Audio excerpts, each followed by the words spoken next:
Hace 4.000 millones de años, un gigantesco asteroide impactó con la Luna, produciendo un enorme cráter de 1.250 kilómetros de diámetro. 500 millones de años más tarde, grandes coladas de lava habían rellenado este cráter y destruido alguna de sus paredes. Había nacido el Mare Imbrium, el mar de las lluvias.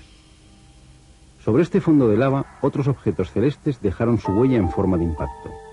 Uno de ellos produjo un cráter mediano de poco más de 20 kilómetros de diámetro al norte de los Montes Cárpatos, el cráter Euler. Si hubiese que seleccionar los 4 matemáticos más notables de la historia, seguramente Euler sería uno de ellos, junto a Gauss, Newton y Arquímedes. Y si hubiese un premio al matemático más prolífico, sin duda este sería para Leonhard Euler, y no precisamente por haber tenido 13 hijos. Su cráter no guarda proporción con sus aportaciones a las matemáticas. A lo largo del siglo XVIII ensanchó las fronteras del conocimiento matemático en todos sus campos. Sus obras completas, Opera Omnia, ocupan más de 70 grandes volúmenes, y la importancia de sus descubrimientos nos hacen dudar a veces que puedan ser obra de una sola persona. Aunque Euler no era una persona normal, era un genio.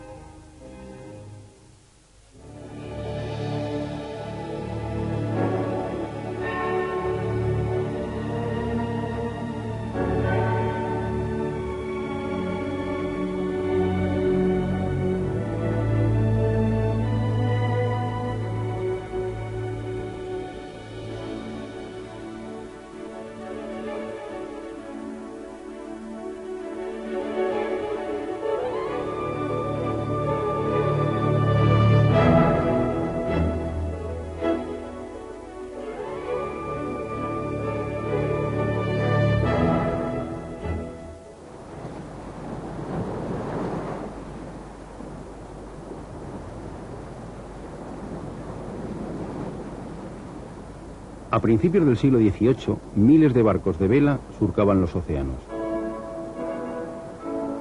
Las grandes potencias de la época, Inglaterra, España y Francia, se disputaban el dominio de los mares y de las rutas comerciales. Las marinas mercantes de estos países garantizaban el suministro de los productos de las colonias a las metrópolis, mientras que las armadas de guerra velaban por la seguridad de las rutas y de paso contribuían a diseñar los nuevos mapas coloniales en América, Asia y África. Y todo ello gracias al viento que inflaba las velas de los barcos. A los 19 años, el joven Euler vivía en la ciudad suiza de Basilea, donde había nacido. Probablemente no había visto un gran barco de vela en su corta vida. Es difícil verlos en Suiza. Y sin embargo, con su primer artículo iba a ganar en 1726 el premio de la Academia Francesa de Ciencias con un trabajo sobre la distribución óptima de los mástiles en los barcos para aumentar su velocidad. Es la primera, pero no será la última sorpresa que nos dará este genio. De hecho, ganó 12 veces el premio de la Academia Francesa. La familia más popular en la historia de las matemáticas es sin duda la familia Bernoulli. 8 de sus miembros, de 3 generaciones distintas, fueron matemáticos excepcionales.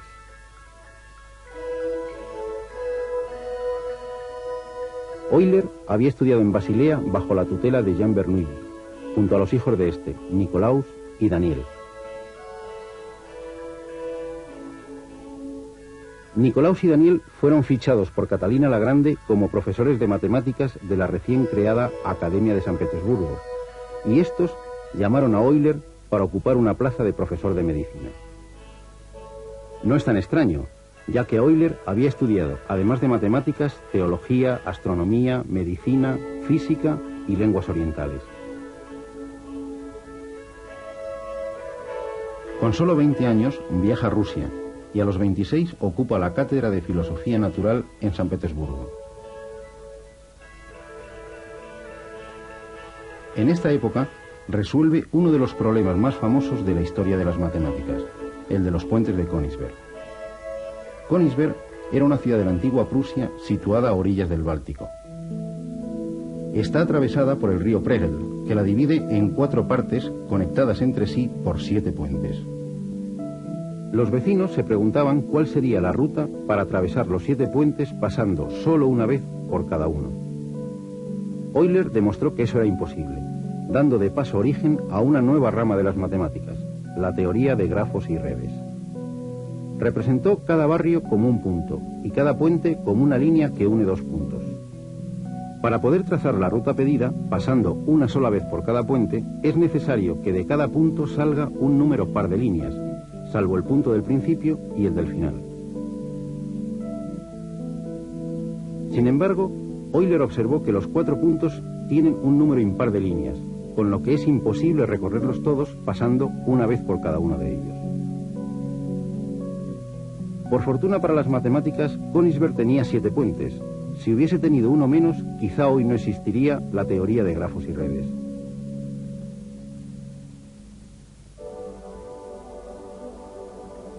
Hasta 1741, la pluma de Euler va a suministrar un ingente material a la revista de la Academia de Ciencias de San Petersburgo.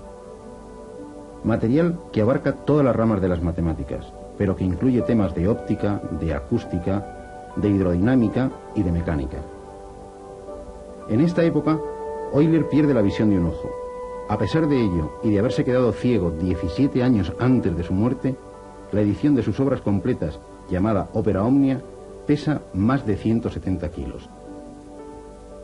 Estos cuerpos son poliedros convexos. El nombre de Euler está íntimamente ligado a todos ellos. Este es un cubo. Está formado por 6 cuadrados iguales. Este otro tiene 4 caras triangulares y se llama tetraedro.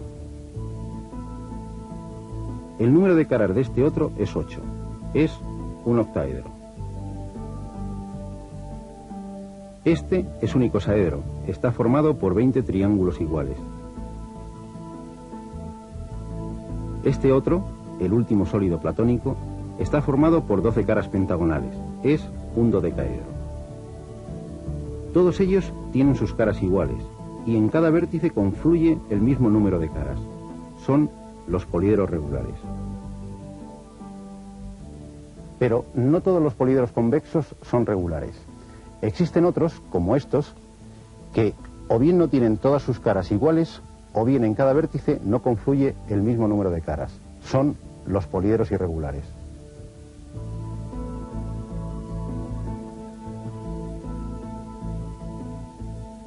El cubo tiene 6 caras, 4 laterales, una arriba y otra abajo. 8 vértices, 4 arriba y 4 abajo. Y 12 aristas, 4 arriba, 4 abajo y 4 laterales.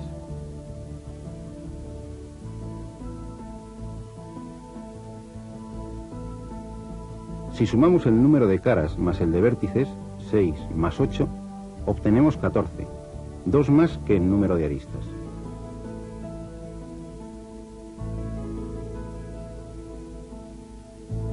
Veamos qué ocurre con esta pirámide. Caras, 5 laterales y una base, 6 en total. Vértices, 5 abajo y 1 arriba, otros 6. Aristas, 5 laterales y 5 en la base, 10 en total.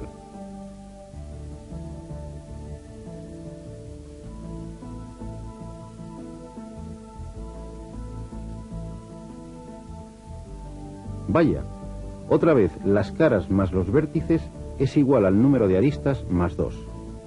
Y esto ocurre con cualquier poliedro convexo. Euler fue el primero no solo en darse cuenta de esta relación, sino en demostrar que sería así con todos ellos. A la relación caras más vértices igual a aristas más 2 se la conoce desde hace más de 250 años como la relación de Euler. También hay una recta que lleva su nombre. Esta vez tiene que ver con algo tan estudiado a lo largo de la historia como los triángulos. La mediana de un lado es la recta que une el punto medio del lado con el vértice que está enfrente. Las 3 medianas de un triángulo se cortan en un punto, el baricentro. Algo similar pasa con las rectas perpendiculares a cada lado que pasan por el punto medio, las mediatrices. Se cortan también en otro punto, el circuncentro. Ya no nos sorprende que las tres alturas también se corten en otro punto, el ortocentro.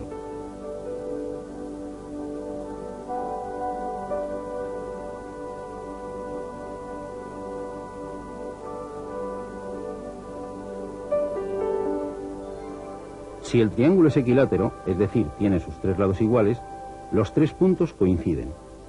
Pero si los tres lados son diferentes, son tres puntos distintos. Estos hechos se conocían desde hacía más de 2000 años.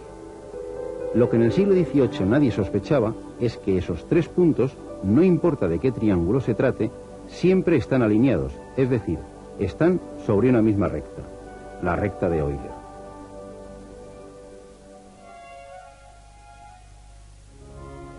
En 1741, Euler es fichado por Federico el Grande de Prusia para la Academia de Ciencias de Berlín.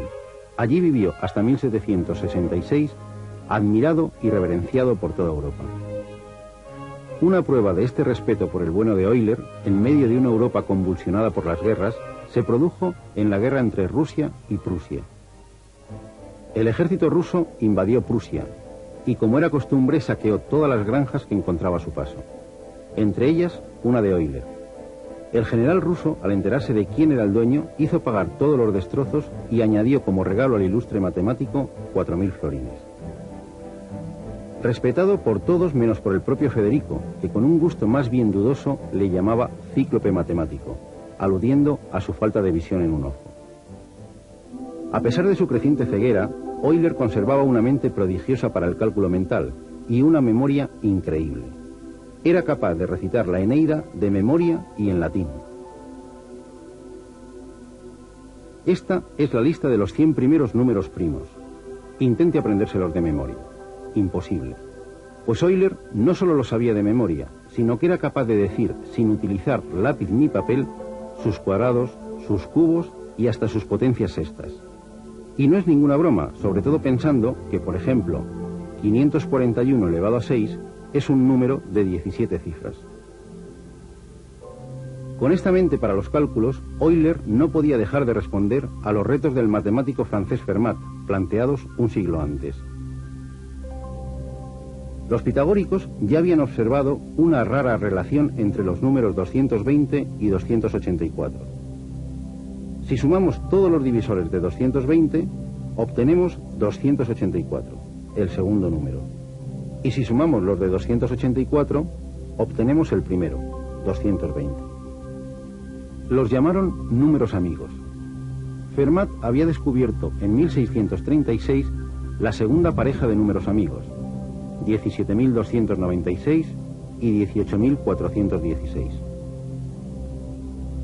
Su compatriota y rival Descartes, 2 años más tarde, descubrió una tercera, nada simple por cierto, 9.363.584 y 9.437.056. Hubo que esperar más de 100 años para que Euler descubriera otra pareja que se le había pasado por alto a Descartes, 122.265 y 139.815. Y además de esta, otras 59 parejas. Fermat, en una carta enviada a un amigo, le cuenta que había hecho otro descubrimiento sorprendente. Si A es un número natural cualquiera, por ejemplo 9, y P un número primo que no es divisor de A, por ejemplo 5, siempre se cumple que P, en este caso 5, es divisor exacto de A elevado a P menos 1 menos 1. En nuestro caso, 9 elevado a 5 menos 1 menos 1. En efecto, 9 elevado a 4 menos 1 es igual a 6.561 menos 1 igual a 6.560, que es divisible por 5. 6.560 dividido entre 5, 1.312. Esta brillante joya numérica se conoce como el pequeño teorema de Fermat, y cómo no, fue demostrado por Euler cuando tenía 29 años. Pero también se atrevió con el más conocido y recientemente demostrado último teorema de Fermat. No existen tres números enteros, x, y y z, que verifiquen que x elevado a n más y elevado a n sea igual a z elevado a n cuando n es mayor que 2. Pues bien, Aunque Euler esta vez no logró demostrar el teorema, al menos nos dejó las demostraciones cuando n es igual a 3 y n es igual a 4. Pero de alguna forma se vengó de Fermat. Este, en otras de sus mágicas intuiciones, afirmó que todos los números de la forma 2 elevado a 2 elevado a n más 1 son números primos. En efecto, si n es igual a 1, 2 elevado a 2 más 1 igual a 5 es primo. Lo mismo ocurre si n es igual a 2, si n es igual a 3, si n es igual a 4, y aquí se quedó Fermat y concluyó que funcionaría siempre.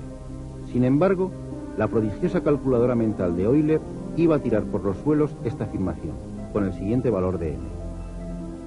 No es tan fácil decidir si este número tiene divisores y Fermat ni lo intentó. En cambio, Euler encontró los factores.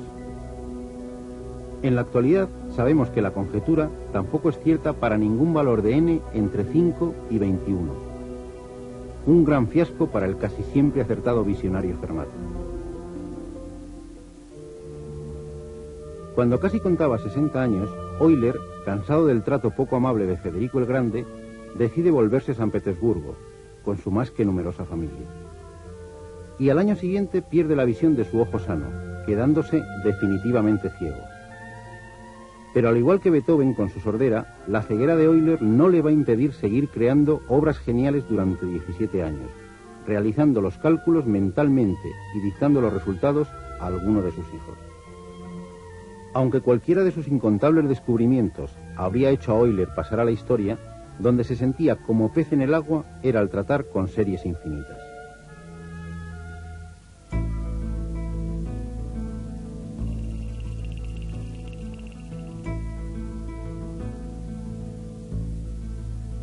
Esta es una serie infinita.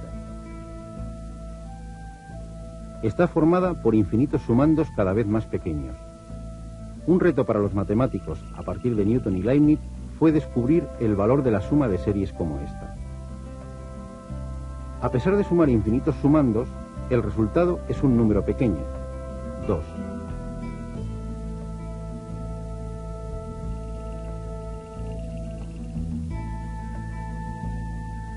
Esta serie es la suma de los inversos de los números naturales y llega a ser más grande que cualquier número que nos podamos imaginar, por grande que éste sea. Es una serie divergente, como ya demostró Jean Bernoulli, el maestro del joven Euler.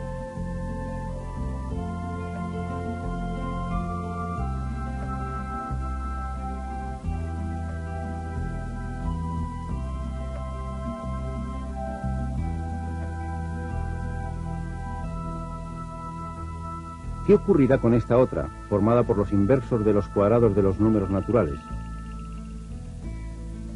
Euler calculó la suma de los 100 primeros términos hasta encontrar un resultado con más de 20 decimales.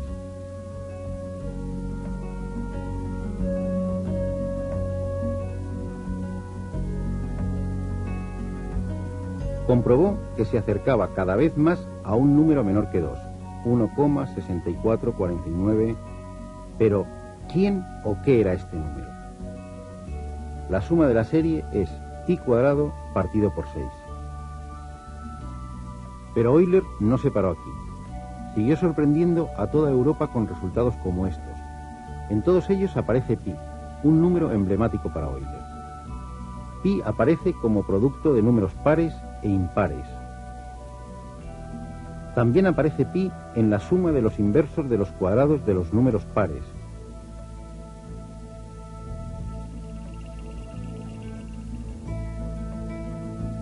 Y volvemos a encontrar a pi en la suma de los inversos de los cuadrados de los números impares.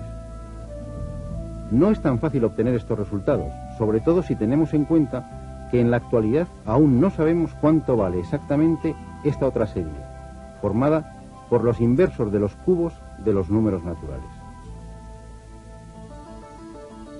Hay números que, como los actores famosos, aparecen en casi todas las películas. El número 1 y el 0 ocuparían sin duda los primeros puestos de apariciones. Sin embargo, hemos podido comprobar que el número pi, la razón entre la circunferencia y su diámetro, no limita sus apariciones al mundo de los círculos y de las esferas, como ya descubrió Arquímedes. Y eso que no es un número nada simple. 3, 14, 15, 92... Otro número de apariencia extraña y también con nombre de letra es el número E, la base de los logaritmos neperianos. Otro número irracional con infinitas cifras decimales. 2,718281. Un número que aparece cuando queremos cuantificar el crecimiento de una epidemia, cuando hacemos la prueba del carbono 14 para datar un resto arqueológico, y hasta en los cables de la luz. Un número que Euler llegó a calcular con 23 decimales. Nuestro último invitado a esta fiesta es el número I, la unidad de los números imaginarios, el germen junto al 1 de los números complejos. Nada parece indicar que estos 5 números, 0, 1, pi, e I, tengan alguna relación entre sí. Sin embargo, los 5 están íntimamente ligados mediante una preciosa relación que constituye el sublime compendio de la ingente obra de Euler y que, por supuesto, es fruto de su genio. Breve, sugerente y misteriosa. E elevado a I por pi más 1 igual a 0. Como si el universo hubiese querido rendir un homenaje a las matemáticas a través de uno de sus hijos más ilustres.